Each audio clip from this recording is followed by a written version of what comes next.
Welcome to the Dark Mysteries Podcast, where we tell dark and mysterious stories. If you like the dark and mysterious, hit that like and subscribe button to help support the channel. Today, we're not just looking at facts and figures. We're tracing the haunting story of a little boy named Etan Patz, who vanished from a New York City street in May of 1979. Right. This isn't just a case file. It's a narrative that gripped a nation and forever altered how we think about the safety of our children. Absolutely. It changed everything, really. We've gathered accounts from that desperate initial search, the long decades of cold trails, and the eventual, almost unbelievable resolution. Let's walk through this dark and mysterious story together. Okay. It began on a seemingly ordinary Friday, May 25th, 1979. 6-year-old Etan Patz, a familiar sight with his shaggy hair, bright blue eyes. Right. And he had this black Eastern Airlines cap perched on his head. He was getting ready for school. Just a normal kid. Exactly. He had his striped sneakers on, his elephant tote bag packed with toy cars, and a single dollar clutched in his hand for a soda. $1 for a soda? Yeah. And for the very first time, his mother, Julie Patz, she was allowing him to walk the 2 short blocks to the bus stop by himself. Wow, first time. First time.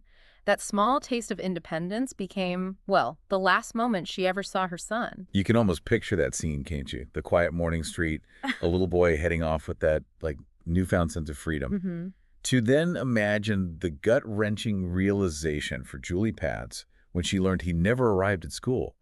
Unthinkable.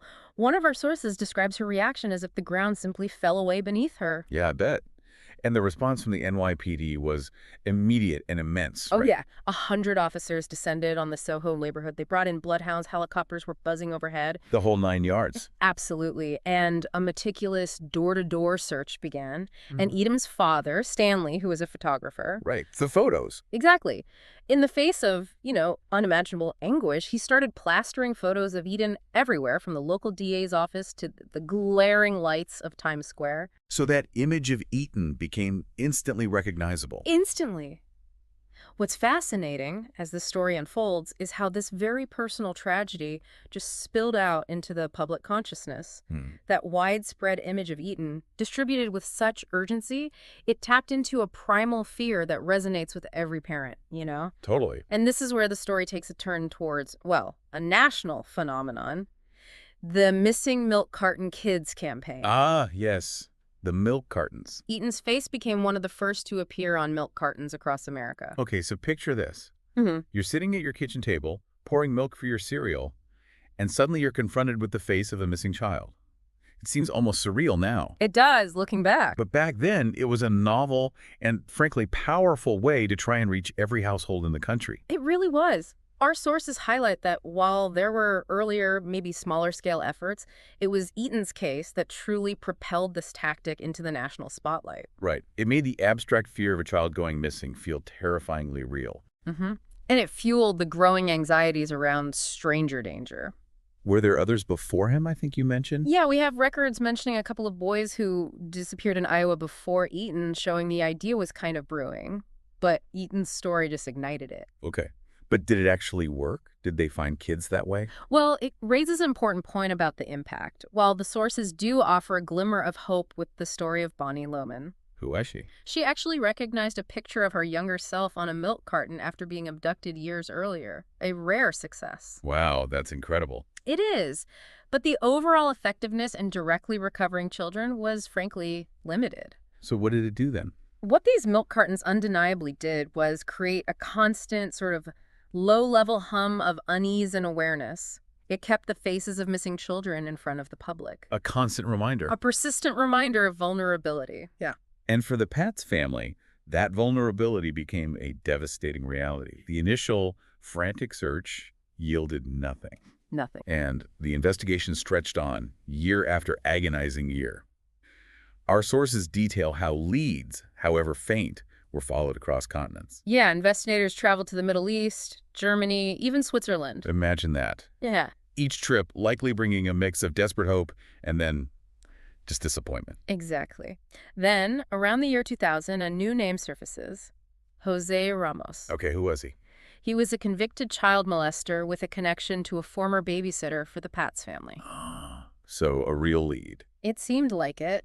In a renewed effort, his basement was thoroughly searched in 2000, but again, No trace of Etan was found, nothing. Ugh, so frustrating. And then things got complicated legally. Yeah, what's significant here is the legal complexities. Mm-hmm. In 2001, at his father's request, Etan was legally declared dead. That must have been incredibly painful. Had to be. But it was a necessary step for Stanley Patz to file a wrongful death suit against Ramos.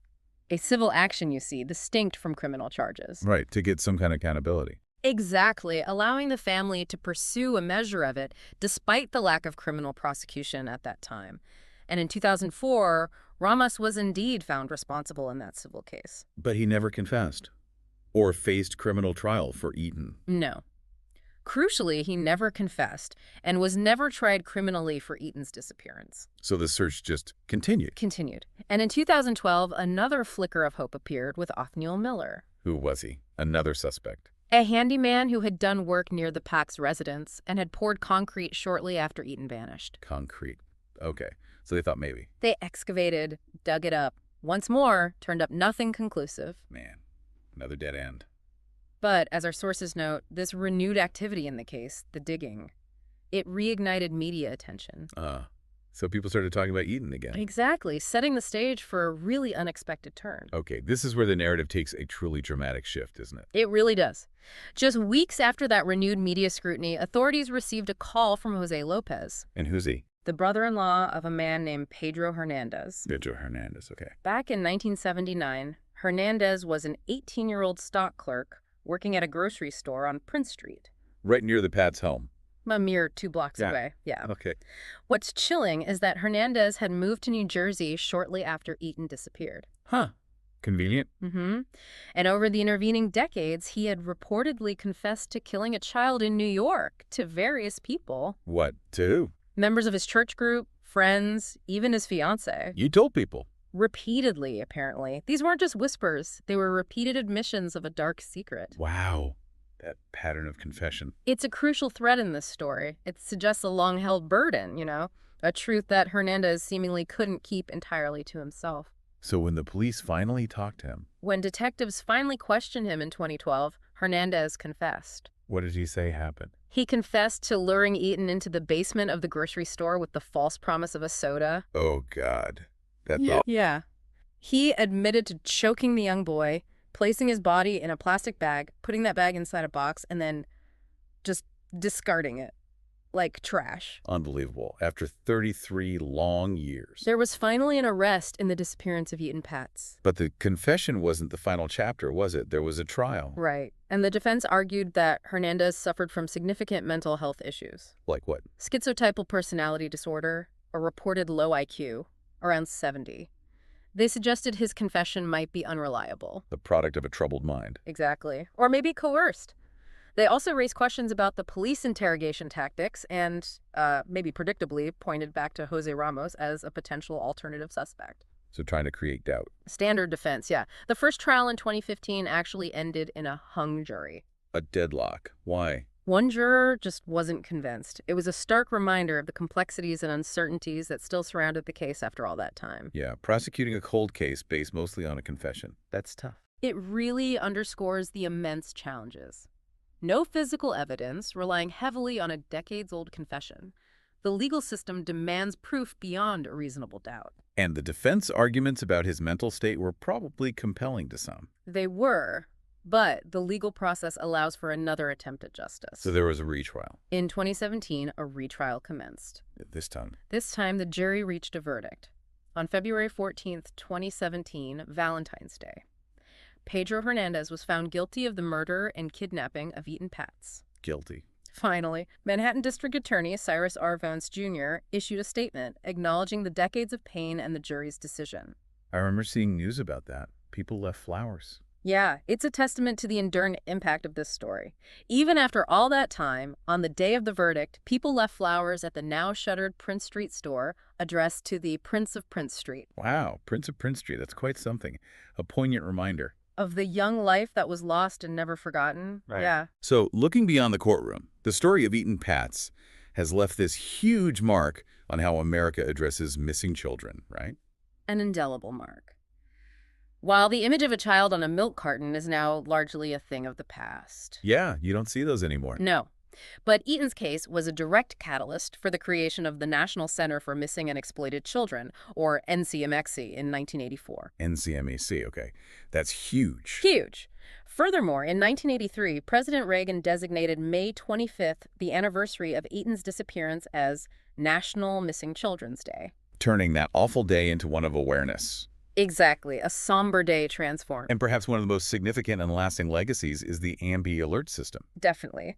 Established in 1996, this rapid and widespread method of alerting the public to a missing child, it's proven far more effective than the milk carton campaign ever was. It feels like those alerts really work. You see them pop up on phones, highway signs. They do. Some sources cite impressive success rates, like a reported 94% success rate in the Netherlands using similar systems.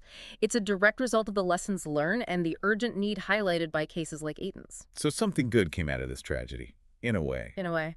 And finally, the emotional statement released by Etan Patz after the verdict. It just brings the story full circle back to the profound human tragedy at its core. What do you say? After decades of unimaginable uncertainty and grief, he expressed his gratitude for finally finding some measure of justice for his son. Some measure, yeah. I guess full justice is impossible. It's a powerful reminder that behind these landmark cases are real families who have endured unthinkable pain. Yeah. The haunting story of Etan Patz serves as such a stark reminder, doesn't it? The fragility of innocence, the enduring pain of the unknown. While the conviction of Pedro Hernandez brought a degree of closure after nearly 4 decades, the details of Etan's disappearance and the long years of searching continue to leave a lasting impression on our collective memory. What do you guys think? We'd love to hear your theories on this case. We discuss news stories every Monday, so don't forget to hit that like and subscribe button. Leave a comment and tell the stories you think we should discuss in the future. See you next time on the Dark Mysteries Podcast.